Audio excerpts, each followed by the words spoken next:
Todos nos gozamos, Luna, de verte ahí, de verdad. Te vi disfrutándote, lo que es lo mejor de todo. Gloria a Dios. Sí, que nos da gozo verte ahí, que me gocé verte disfrutándote, lo que es lo mejor. Felicitamos al pastor Johan, que terminó su maestría. Gloria a Dios. Gloria a Dios. Tengo que fajar ahí.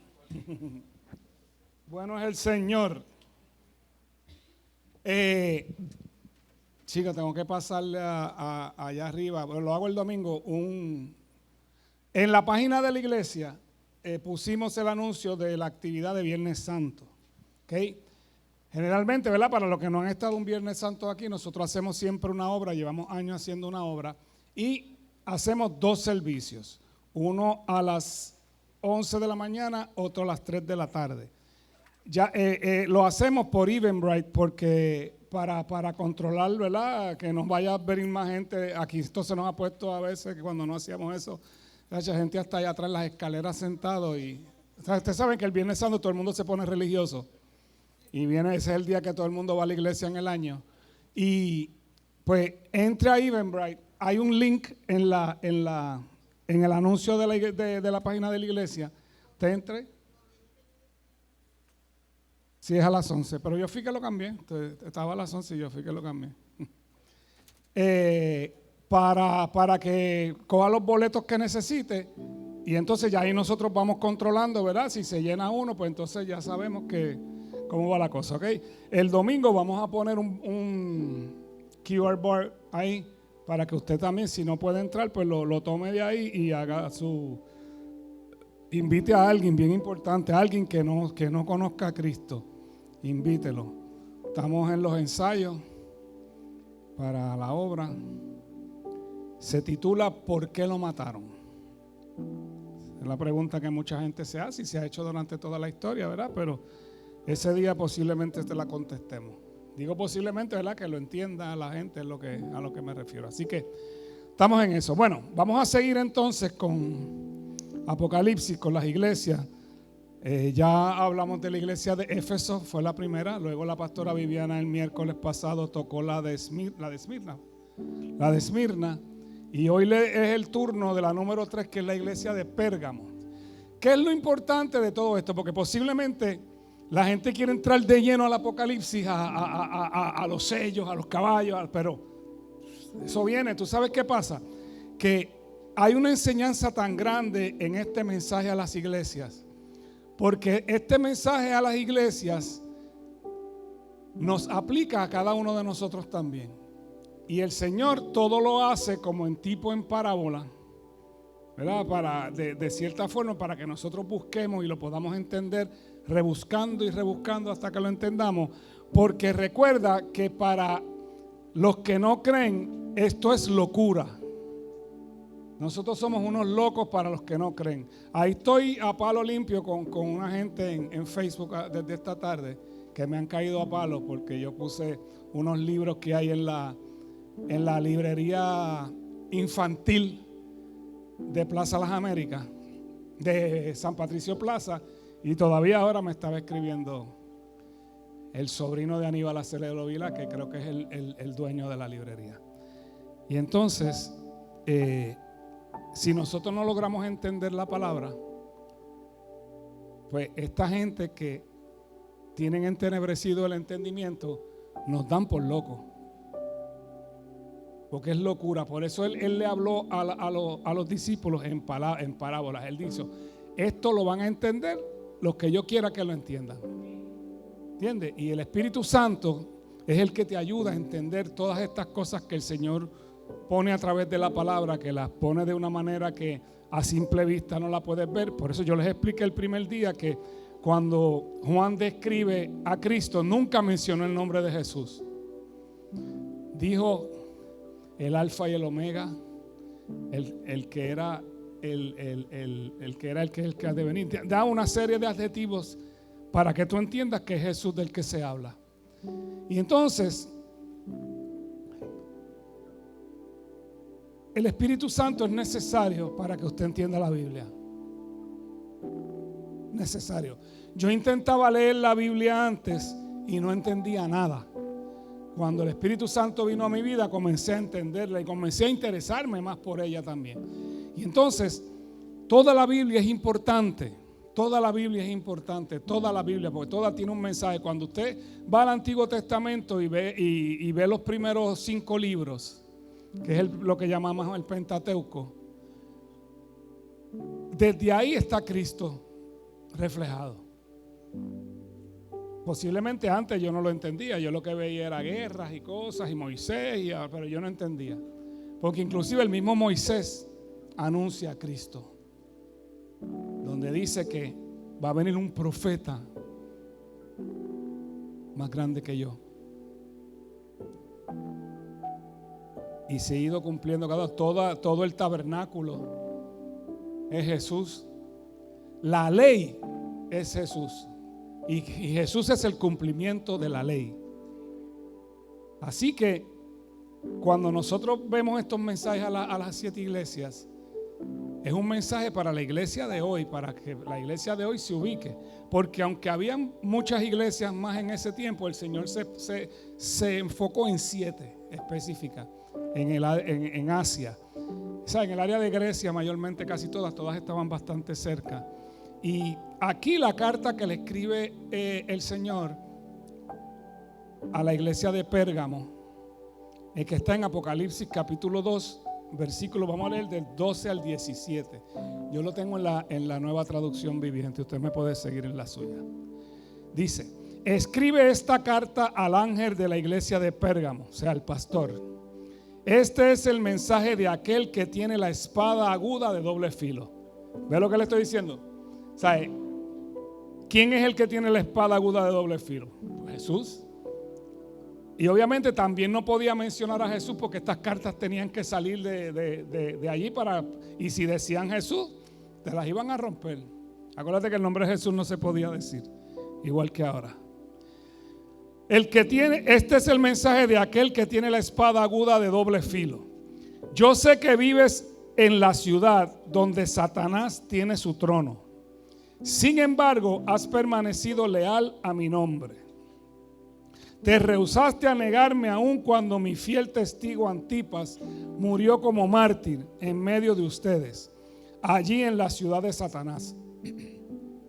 Pero tengo unas cuantas quejas en tu contra. Toleras a algunos de entre ustedes que mantienen la enseñanza de Balaam, quien le enseñó a Balac cómo hacer tropezar al pueblo de Israel.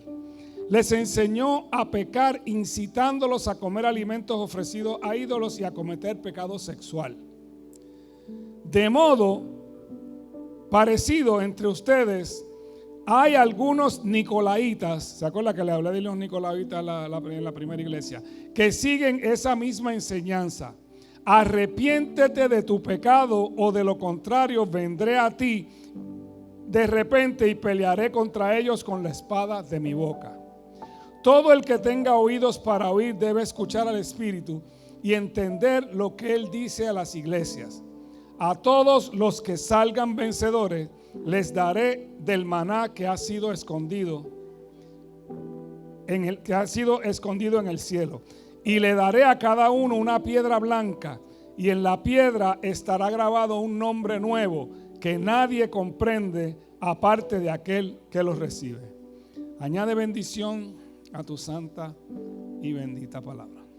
Bueno, Pérgamo significa, podía ser un nombre de ciudadela, pero también significa matrimonio mixto. Todos esos significados son importantes, que usted lo entienda, ¿verdad? Pérgamo era la capital de Asia Menor en aquel tiempo y es lo que hoy es Turquía. La idolatría y la inmoralidad sexual son su mayor característica. Por eso se caracterizaba mayormente esta ciudad, que era totalmente idólatra y totalmente inmoral sexualmente. Practicaban la idolatría full blast.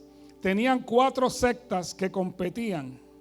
Y competían con Éfeso, que también la iglesia de Éfeso, que fue la primera que competían en esto, ¿verdad? Y Éfeso era el centro de operaciones. Las sectas eran la de Zeus, la de Dionisio, que era el dios de la embriaguez, Asclepio, también conocido por Esculapio, Atenea, era la otra reina, y es la primera ciudad que levantó un templo al César. Porque esta gente, los emperadores, cogieron la costumbre de que los trataran como si ellos fueran dioses. Y este es el primer lugar donde le levantan un templo para adorar al César. Entonces, Asclepio, que ya usted sabe cuál es el otro nombre, es el dios principal de ellos, que es el dios de la sanación, cuyo símbolo es una serpiente. Usted ha visto el símbolo de la medicina, que es como un bastón con un... Por eso digo. Viajaban gente de todas partes a ese lugar para buscar sanidad. Ellos practicaban la sanidad con la hechicería a la misma vez. Ellos hacían como que tenían la medicina, ponle la medicina y vamos a hacer algo, tírate en el piso, rodea, vamos a darle vuelta. Así trataban de buscar la sanidad siempre. Y por eso es que quiero que me bloqueen, pero la palabra farmacia viene de la palabra griega farmaquía, que significa hechizo. Y la culebra esta, pues es el mismo símbolo que se utiliza hoy en día. Entonces, Galeno, que era un hombre del tiempo, aprendió el arte curativo en ese lugar. Por eso es que a los médicos le llaman también Galeno, basado en este hombre llamado Galeno. Entonces, la idolatría de este tiempo era la pornografía y la sexualidad. Eso era la práctica. Había un templo, ¿verdad? En Grecia había un templo de la diosa Venus, donde las sacerdotisas tenían relaciones con la gente allí en el altar. Así era que funcionaba. Entonces, tenían altares en los lugares altos encima de la ciudad, que por eso es que aquí Jesús le llama donde tiene el trono Satanás, porque quedaba arriba. Y eso era para cubrir por encima de la ciudad, para que, ¿verdad?, ese poder satánico cubriera toda la ciudad. Ellos tenían una biblioteca que tenía más de 200,000 libros, que eran pergaminos realmente, ¿verdad? Porque los libros eran pergaminos. Y de ahí de la palabra Pérgamo es que se cree que sale la palabra pergamino. El pergamino fue lo primero que apareció para escribir, ¿verdad? Eso era hecho de piel de animales para que durara, ¿verdad? Entonces, la espada que menciona aquí, para Roma la espada era un símbolo de autoridad y de juicio. ¿Ok? Para Jesús, la espada es la espada de doble filo, que es la palabra, que va a separar a los creyentes y a los no creyentes. Y en la armadura de Dios dice que yo lo tengo por aquí en Efesios 6:17. Efesios 6:17 dice: póngase la salvación como casco y tomen la espada del Espíritu, la cual es la palabra de Dios. Entonces, en Hebreos 4:12 dice: pues la palabra de Dios es viva y poderosa, es más cortante que cualquier espada de dos filos y penetra el alma y el espíritu, entre la articulación y la médula del hueso. Deja al descubierto nuestros pensamientos y deseos más íntimos. En la Reina Valera dice que separa el alma del espíritu. Y eso tiene un significado muy importante, porque al separar el alma del espíritu se refiere, el alma eres tú, ¿verdad? Tus pensamientos, tus emociones, y el espíritu es lo que se conecta con Dios. Aquí cuando el espíritu se conecta con Dios, entonces el espíritu sana el alma. Nosotros cuando llegamos a Cristo venimos con una mente totalmente diferente a lo que ¿verdad? A lo que se supone por la vida, ¿verdad? Lo que hemos aprendido a través de la vida y demás. Entonces, el Espíritu Santo, a través de nuestro espíritu, es el que comienza a sanar todo nuestro ser interno y a cambiar nuestros pensamientos de la manera correcta. ¿Ok? Entonces, el trono de Satanás, por su idolatría, era llamado que ese lugar tenía el trono de Satanás. Entonces comenzaron a adorar al César como un dios. Hoy en día eso pasa. Hoy en día hay gente que idolatra gente. Hay gente que idolatra pastores y todo, que hay que tener un cuidado brutal con eso. Y entonces sacamos completamente lo que es correcto de nuestra mente Entonces todo nuestro ser comienza a actuar por el lado que no debemos actuar. O sea, la idolatría es una de las cosas que más condena a Dios en la Biblia, es la idolatría. El segundo mandamiento, ¿verdad? Los que hicieron la primera comunión, que se lo tuvieron que aprender de memoria, yo me lo tuve que aprender de memoria, dice que no te harás imágenes ni de hombre ni de mujer, ni de lo que está en el cielo, ni en la tierra, ni debajo de la tierra. No te inclinarás a ella, no las adorarás, porque yo soy un Dios fuerte y celoso que visito la maldad de los padres a los hijos hasta la tercera y cuarta generación de los que me aborrecen. Y en este bendito país y en la cultura latinoamericana nos enseñaron eso. ¿Cuántas veces usted no entró ahí? ¿Se acuerda cuando usted hacía eso? Cuando entraba al templo. No te inclinarás, no los adorarás.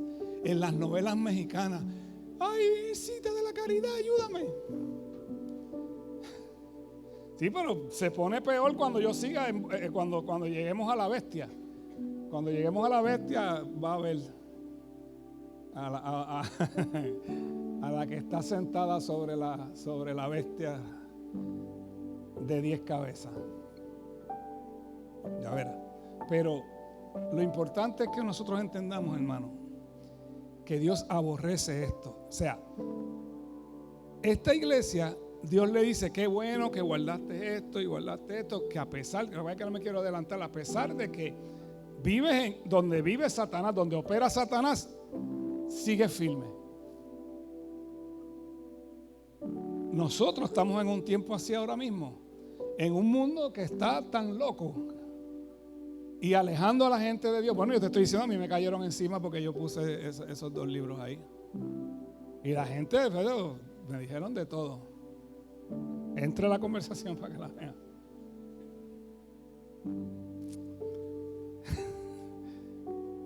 Y yo creo que el sobrino se agitó porque me dijeron, eso es de fulano de tal. Y dije, pues con razón. Y parece que le avisaron y él vino a escribir. Entonces, persecución, como hoy y como la que viene. Y la persecución generalmente es para que abandones tu fe. El terrorismo funciona de cierta forma, ¿verdad?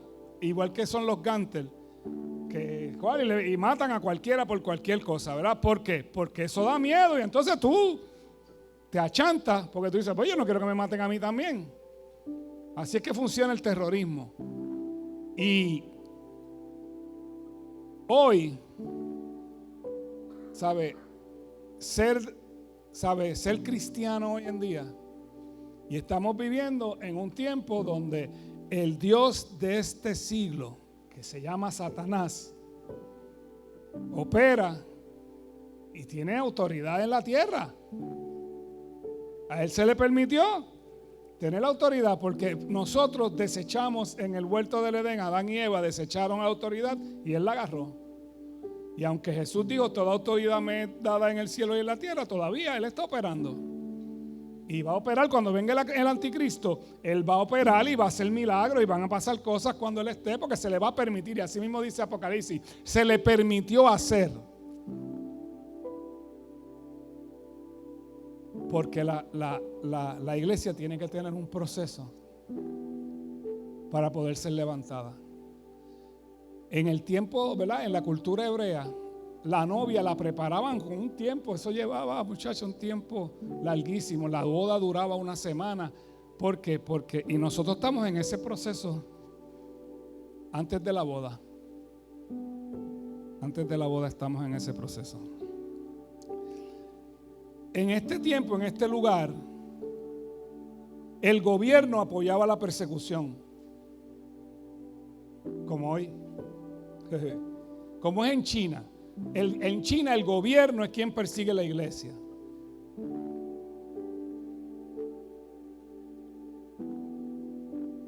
Entonces se infiltraron falsos maestros. Yo no sé si fue este domingo que yo les mencioné que hay gente filtrándose en la iglesia.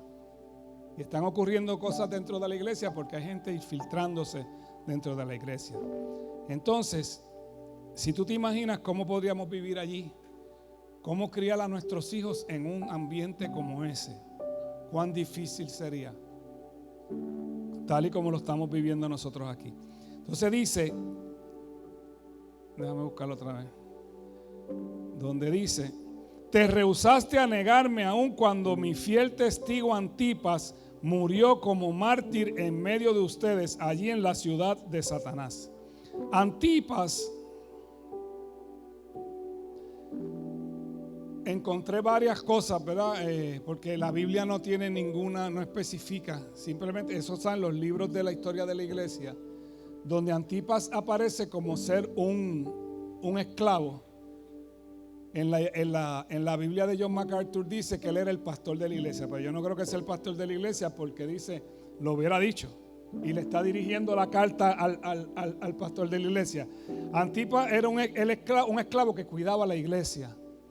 Entonces, en un momento dado, el César pidió que todo el mundo se arrodillara ante él y él no se arrodilló. Lo mismo que hicieron los jóvenes hebreos. Entonces fueron donde él le preguntó: ¿no te vas a arrodillar? No me voy a arrodillar. Entonces cogieron un caldero bien grande en forma de becerro, le echaron aceite caliente y lo quemaron ahí. Y mientras moría, dice la tradición, que él cantaba aleluya, aleluya, mientras moría. Entonces Jesús le dice a la iglesia: a pesar que te intimidaron con eso, no te quitaste. A pesar de eso. Y eso está pasando en muchas partes del mundo. Los chinos, yo los admiro, de verdad. Los chinos los desaparecen y se los llevan y no aparecen más. La familia no los ve más. Entonces ahora se dice que de China están vendiendo partes humanas a otros lugares. ¿Y de dónde lo sacan? Todos esos cristianos que desaparecen, que no los vuelve a ver la familia cuando los arrestan. Posiblemente se cree que las partes esas humanas son de esa gente. Pues este hombre retó al César y ahora dice: Antipas, mi testigo fiel, le llama el Señor. Entonces menciona que Balaam,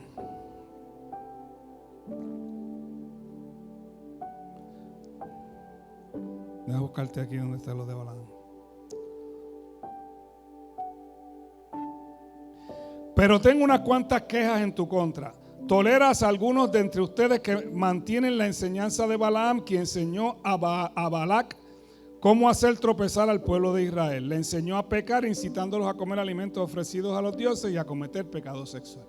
Balaam, la historia de Balaam está en el libro de Números, en el Pentateuco, donde este hombre no era judío, pero fluía en profecía.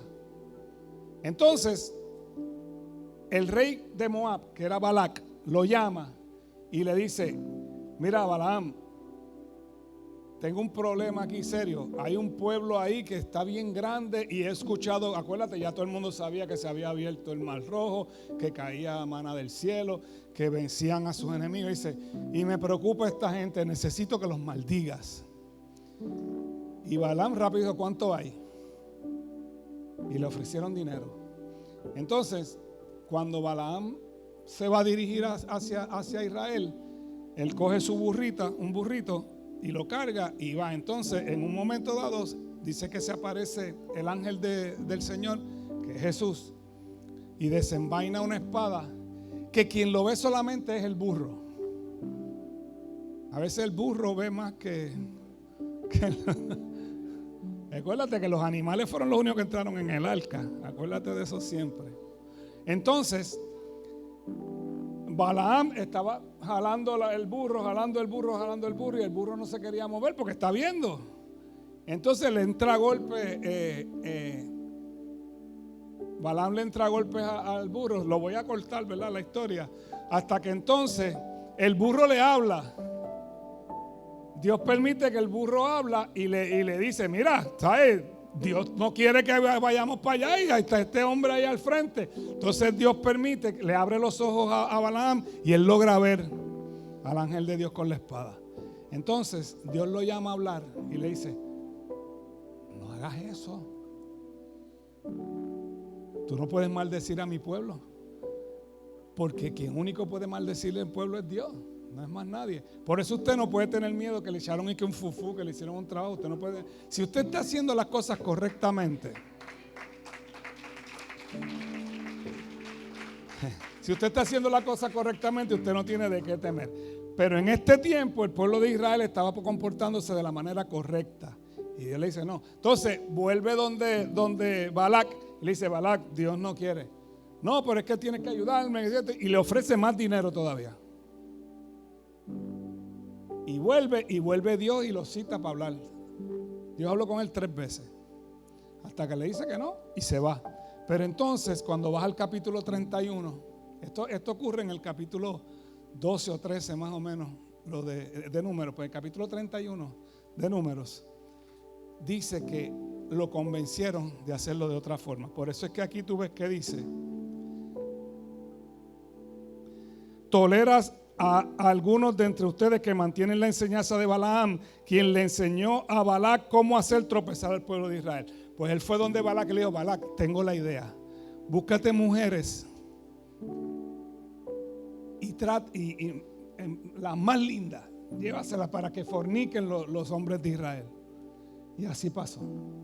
Y ahí comenzó la decadencia del pueblo de Israel, que empezaron, ¿sabes? Se fueron al garete, desobedeciendo totalmente lo que Dios hiciera. Y entonces pues parece que había gente todavía ahí con esa cultura de venir a sembrar cizaña en el pueblo para que el pueblo caiga. ¿Qué ocurre? Mira, aquí una vez, yo no sé dónde está Mayra. Mayra, no sé si tú te acuerdas una vez que llegó una señora que se sentó ahí, que estaba bien extraña la señora. Nosotros la vimos demasiado de extraña y todos estábamos velando a la señora. Y en un momento en la adoración se empezaron a oír gritos de donde estaba la señora, y la señora se fue y jamás volvió. Jamás volvió. Nosotros veíamos que esa señora vino con malas intenciones ese día. Y ha pasado otras veces. Ya hemos descubierto que ha pasado otras veces que vienen gente con toda la mala intención de tratar de regar la maldad aquí. Pero aquí no. Aquí está frito. Aquí está frito. Aquella señora salió corriendo. Bueno, no la vimos después ni tratamos de identificarla, después no la volvimos a ver. Empezó a gritar, se oían unos gritos saliendo de ahí bien brutal. Entonces, el trono de Satanás, todo por la idolatría, ¿verdad? Ya eso lo hablamos. Entonces, este hombre Balaam siempre estaba dispuesto a obedecer a Dios siempre que recibiera algún beneficio. Él buscaba, pues, si me das algo yo te obedezco, y si le daban dinero pues se iba por el otro lado. Entonces esta unión de los hombres de las mujeres moabitas con los judíos pues iba a provocar que empezaron a nacer niños paganos en el pueblo de Israel. Entonces ahí se fue distorsionando Israel todo por la desobediencia. Y esa doctrina que enseñaba a tropezar al pueblo de Israel demuestra lo que es los falsos profetas. Ese era un falso profeta, de los que Dios nos ha venido hablando a través de toda la Biblia, ¿verdad? Entonces habla de los nicolaitas, que hay una gente que está llevando la doctrina de los nicolaitas. Yo les expliqué en la de Éfeso que Nicolaita viene de Nicolás, uno que ungieron como diácono en la primera iglesia, en el capítulo 6 del libro de los Hechos. Ese es el mismo, pero era un infiltrado también, y nosotros tenemos que tener cuidado con los infiltrados. Mucho cuidado con los infiltrados. Y al igual que Balaam trató de desviar la iglesia con su doctrina, y su doctrina también era de pecados sexuales. Todo es por ahí, es una cosa increíble, hermano. Entonces, mira lo que dice el apóstol Pedro en su segunda carta sobre esto. En el capítulo 2, versículos del 1 al 3, dice: en Israel también hubo falsos profetas, tal como habrá falsos maestros entre ustedes. Ellos les enseñarán con astucia herejías destructivas y hasta negarán al Señor quien los compró. Esto provocará su propia destrucción repentina. Habrá muchos que seguirán sus malas enseñanzas y su vergonzosa inmoralidad, Y por culpa de estos maestros se hablará mal del camino de la iglesia. Llevados por la avaricia, inventarán mentiras ingeniosas para apoderarse del dinero de ustedes. Pero Dios los condenó desde hace mucho y su destrucción no tardará en llegar. La pregunta que yo hago es, de lo más que se habla de la iglesia evangélica, ¿de qué es? De que los pastores le roban los chavos a la gente. Eso es de lo que se. Hay gente que no viene a la iglesia porque piensa que le van a quitar el dinero. Empiezan a crear estas cosas mira, ahora mismo estaba hablando con Vicky ahorita, esto lo hablé con Marta también, que hay un pastor que está pegado ahora mismo, que empezó a hablar, lo dije el domingo, empezó a hablar de los pactos. ¿Y eso por qué pasa? Él no era así, pero se empieza a juntar con este grupo, empiezan a ministrar juntos en sitios, se empiezan a contaminar. Entonces tú que te estás fajando, pero no eres rico, tú tienes que vivir más o menos. Entonces ves estos tipos que llegan en aviones, que llegan en limusinas y todo esto, pues se contagian. Él dice, no, hazlo de esta forma. A mí me han dicho, de buena tinta, que hay de estos ministros que vienen a las iglesias y le dicen, recógete una ofrenda y la mitad es para ti y la mitad es para ti.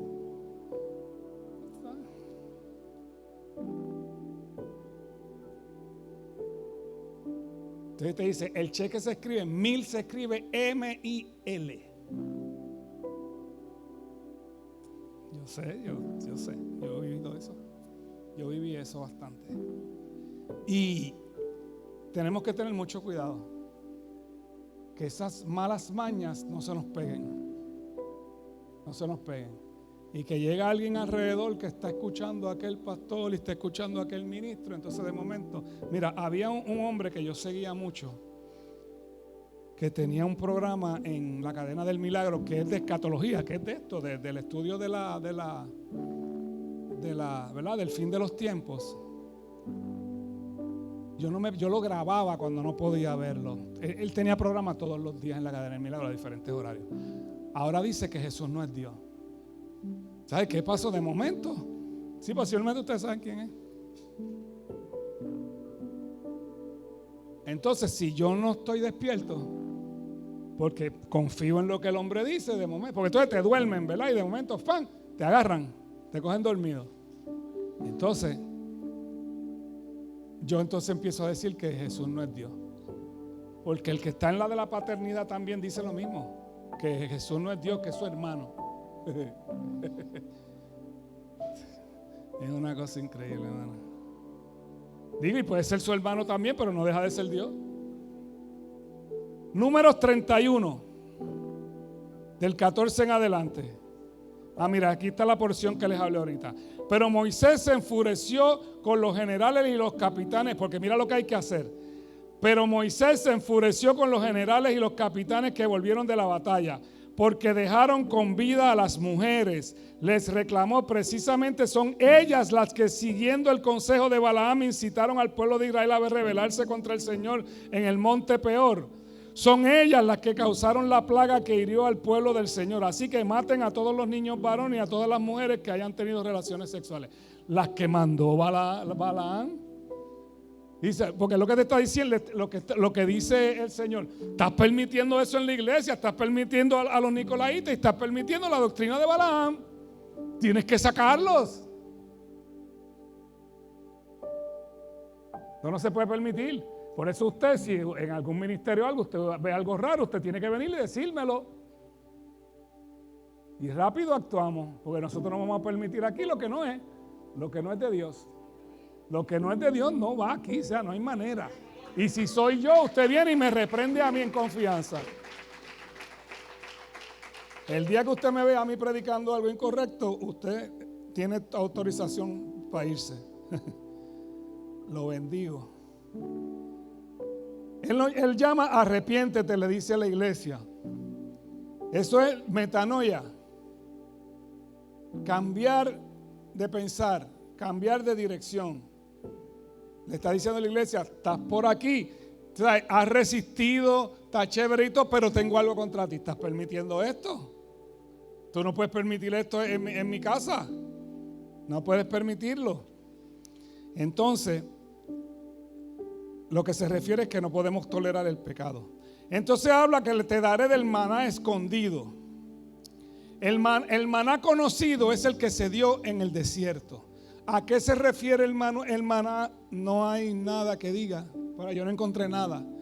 Pero sí, todos los que leí coinciden en que es. Recuerda que Jesús dijo: yo soy el pan de vida, que bajé del cielo. Pues nosotros tenemos un pan espiritual que nos va a ser dado si hacemos las cosas como las tenemos que hacer, que está preparada para nosotros. ¿Ok? El pan espiritual. Entonces dice que les daré una piedrecita blanca. Lisas son. Les daré una piedrecita, una piedra blanca. Esta piedra blanca se usaba para dos cosas. Era cuando en las competencias atléticas, ¿se acuerdan que Grecia fueron los que de donde salen las Olimpiadas? Cuando ganaban había una fiesta después, y con esa piedrita blanca, yo leí en un momento dado que a piedra blanca le ponían el nombre y la partían.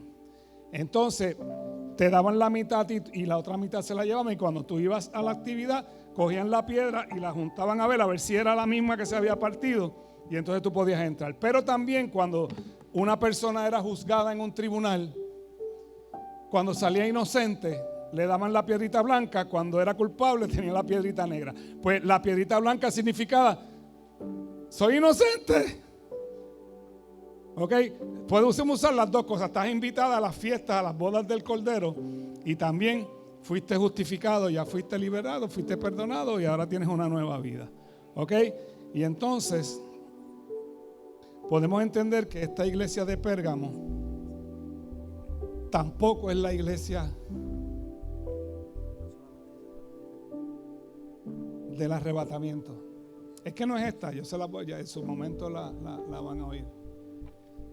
Pero nos damos cuenta que estas iglesias tienen sus cosas buenas. La de Éfeso le decían: estás haciendo todo esto bien, pero has perdido tu primer amor. La de Esmirna era todo servicio, pues, pero te desconectaste de mí. Y esta estaba permitiendo el pecado dentro de la iglesia.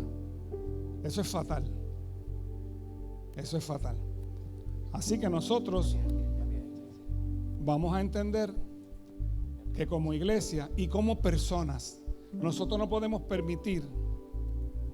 Es como si yo ahora, ¿verdad?, siendo cristiano, mi hija tiene un novio y yo los dejo que se queden en el cuarto de ella a dormir.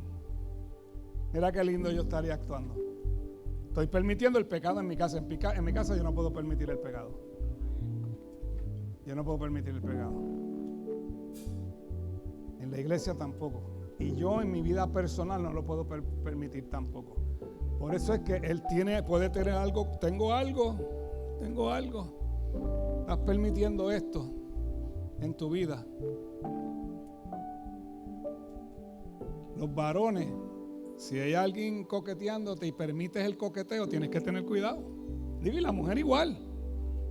Digo, estoy hablando de los que son casados, ¿verdad?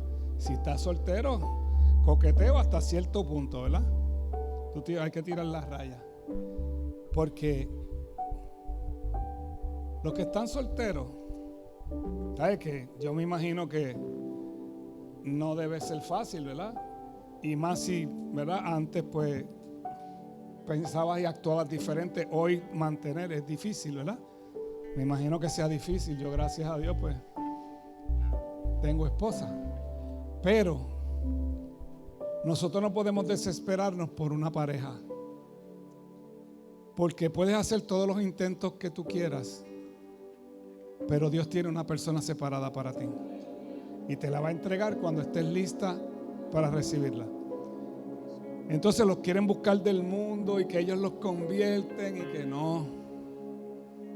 Yo les he explicado que el proceso empieza: Señor, que mida 6'2", que tenga ojos azules, que tenga los abdominales marcados, que te ame con todo su corazón, que sea hombre. Después vas bajando y dice: bueno, Señor, no tiene que ser tan grande, puede medir 5'10", los ojos pueden ser brown, Y si tiene una pipita, tranquilo, lo metemos en beach body para que baje, pero que sea hombre y te ame. Y después de tiempo dice, Señor, que sea hombre por lo menos, pero envíame uno. Pero no se desespere. Si se desespera, a lo mejor no llega. Usted tiene que ser paciente, porque, y más si es una persona que no es cristiana, que ama al Señor más que a usted. Porque el problema le puede pasar como a Tim Tebow, el futbolista, que se enamoró de una Miss USA creo que fue, y la dejó porque él se quería guardar hasta el matrimonio y ella no podía. Y lo tiró al medio en la prensa. Después se le empezaron a vacilar en los programas de televisión y todo. Usted no quiere eso. Usted quiere dos personas, que sean dos personas que piensen igual, que amen al Señor de la misma forma y que quieran respetar al Señor en todas las áreas. Los que somos casados tenemos que cuidarnos demasiado. El diablo anda como león rugiente buscando a quien devorar, y en la práctica sexual es la más fácil donde un cristiano cae. Ahí es donde más, cuando tú ves una caída de un ministro, es ahí, no es de otra, tú no ves otra cosa, ni que se robaron chavos, no, cayó en la parte sexual. Por eso es que nosotros tenemos que cuidarnos demasiado. Y los que, ¿verdad?, los que son esposos, cuidarse. Llenar todo lo que sea necesario en la relación. Que nadie tenga que ir a buscar nada afuera. Para eso tiene esposa y para eso tiene esposa. Cada cual tenemos que cumplir con nuestro deber matrimonial. No permita eso. Y oramos por los que todavía no tienen una pareja, ¿verdad? Y que el Señor les envíe una pareja en el nombre de Jesús. Hay quien no quiere, ¿verdad? Pero el que no quiera, pues está bien. Pero el que quiera, que el Señor envíe la persona correcta y que usted identifique que sea la persona correcta para que pase el resto de la vida. Tiene que tener la actitud de Ibeliz. Ibeliz, hace 2 años, ¿verdad?, ella trabajó en la actividad de enamorados, porque los solteros son, y dijo, esta es la última vez que yo trabajo aquí, la próxima vez voy a participar. Y mira, vino. Después el próximo año estaba con su esposo ahí. Okay. Así que, amados, espero haya entendido, ¿verdad?, el mensaje a la iglesia de Pérgamo. Todo está bien, pero estás permitiendo cosas que no me agradan. Estás permitiendo cosas que no me agradan. Estás permitiendo que otros caigan. Y eso no puede pasar, ¿ok? Así que incline su rostro, por favor. Gloria a Dios. Aquí estamos para exaltar el nombre de Jesucristo. Nombre. Ni Zeus, ni Atenas.